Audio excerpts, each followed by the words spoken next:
Hey, what's up, everybody? How's it going? I figured today I get a chance to review a classic film. Being the Twilight movie, since I can't believe it's already the 10th anniversary. Since the first movie, came out, and of course, the Twilight story follows the story of, Bella Swan who moves to Forks, Washington, to live with her father Charlie after, her father gets divorced from her mother Renee, whom she was living in Phoenix, Arizona, who ended up getting, remarried to a ball player named Phil. So Bella figures, it's best to, keep her father some company. And then, of course, along the way, you know, Bella meets a guy named Edward, who, of course, turns out to be a vampire.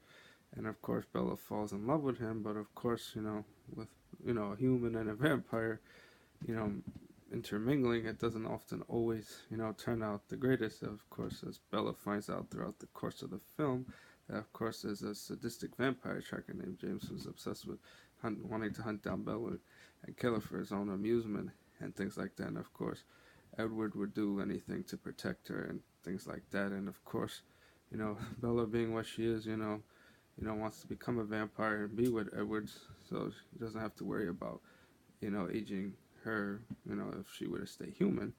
I mean, of course, the Twilight films are like a little cheesy and sometimes, like some people would say, like, over the top, maybe a little bad. But I would say one of the highlights of, say, Twilight, and of course, its sequels, is the soundtrack, which I would say is one of the better aspects of it. I mean, in my personal opinion, I've always said to this day, they could have always casted a much better Bella Swan since Kristen Stewart. I mean, even though some of her other acting roles are better than others, but I feel like in this particular one, she comes as kind of like very dry and boring and very apathetic and not a very likable character, which I know probably many people who have read the books would probably say the same thing.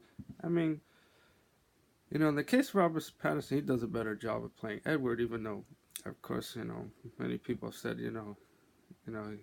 he kind of said, "Oh, the Twilight movies kind of destroyed his career," and things like that. But that's how would you say the risk you take with being associated, with a franchise. But I guess like the old saying goes, sometimes you have to take risks to get rewards and things like that. So I figured, like even though the Twilight, first movie was like 10 years old already, it's still watchable. I mean, not the greatest vampire movie I've ever seen, but it's good for what it is. So that's my particular thoughts on it. Okay, everyone, thanks for watching. Thanks.